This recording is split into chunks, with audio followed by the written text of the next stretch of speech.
Bonjour à tous, nous continuons donc l'exposé que j'ai commencé hier sur la consécration de la Russie au cœur immaculé de Marie et la dévotion au premier samedi du mois comme réponse que la Vierge Marie donne à l'humanité tout entière pour obtenir la paix. Nous avons vu hier que l'orgueil et la haine étaient les crimes que Dieu voulait punir par le moyen de la guerre, de la persécution contre l'Église et contre le Saint-Père. Je voudrais aujourd'hui que nous continuions à lire ce que la Vierge Marie révèle le 13 juillet 1917 au voyant de Fatima. Afin de l'empêcher, la Vierge Marie parle donc de la Seconde Guerre mondiale, je viendrai demander la consécration de la Russie à mon cœur immaculé et la communion réparatrice des premiers samedis. Si l'on écoute mes demandes, la Russie se convertira et on aura la paix. Sinon, elle répandra ses erreurs à travers le monde, provoquant des guerres et des persécutions contre l'Église. Les bons seront martyrisés. Le Saint-Père aura beaucoup à souffrir. Plusieurs nations seront anéanties. À la fin, mon cœur immaculé triomphera, le Saint-Père me consacrera la Russie qui se convertira, et un certain temps de paix sera accordé au monde.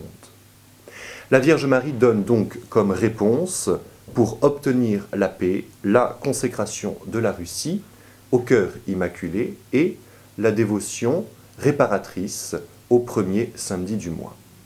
Alors il faut bien se rendre compte que quand la Vierge Marie parle aux enfants de Fatima de la Russie, ces braves enfants ignorent absolument tout, jusqu'à l'existence même de ce pays. Ils ignorent également que quelques jours après cette apparition, le 17 juillet 1917, la famille impériale sera martyrisée à Ekaterinbourg. C'est un véritable martyr, 4 jours après, qui va s'opérer. Ils ignorent également que quelques mois après, en octobre 1917, la révolution bolchevique va prendre le pouvoir sur la Russie. Il me revient une parole de l'Évangile de Saint Matthieu, chapitre 10, au verset 28, où le Seigneur nous rappelle qu'il ne faut pas craindre ce qui tue le corps, mais qu'il faut plutôt craindre ce qui tue le corps et l'âme pour les envoyer dans la géhenne. Et c'est bien ce que le communisme va faire. Non seulement attaquer les corps, puisque nous le savons maintenant, grâce au livre noir du communisme et à de nombreuses études, le communisme, dans son ensemble, aurait fait à peu près 100 millions de morts. Donc oui, c'est une doctrine qui tue. Oui, le communisme a tué et exterminé des centaines de millions de personnes. Mais il faut reconnaître aussi que c'est une doctrine qui tue l'âme, parce que le communisme nie absolument toute possibilité de vie surnaturelle. En Europe de l'Est, au Vietnam, au Cambodge, en Corée, en Afghanistan, dans tous ces pays, le communisme a voulu nier l'existence de Dieu. Le communisme a voulu absolument séparer l'homme de la présence de Dieu.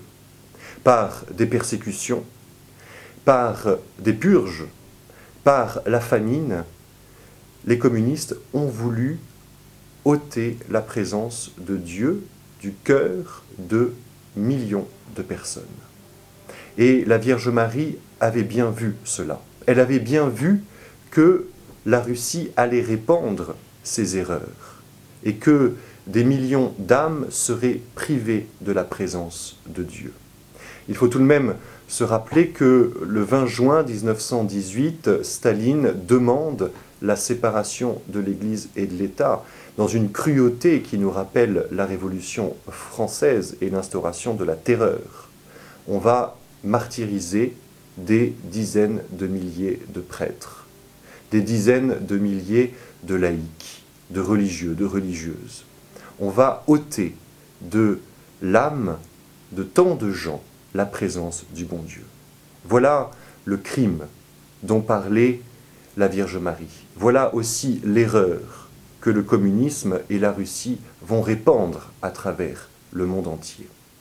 Alors, nous verrons dans la vidéo de demain quelles sont exactement ces erreurs. qu'est-ce que le communisme a voulu enlever de l'âme de tant de gens qui, sous la contrainte, ont été obligés de suivre cette doctrine qui vient du diable et contre laquelle la Vierge Marie a voulu lutter de toutes ses forces. Et c'est pour ça qu'elle demandait avec autant d'insistance la consécration de la Russie à son cœur immaculé pour que Dieu puisse reprendre sa place dans les âmes qu'il avait lui-même créées. À demain.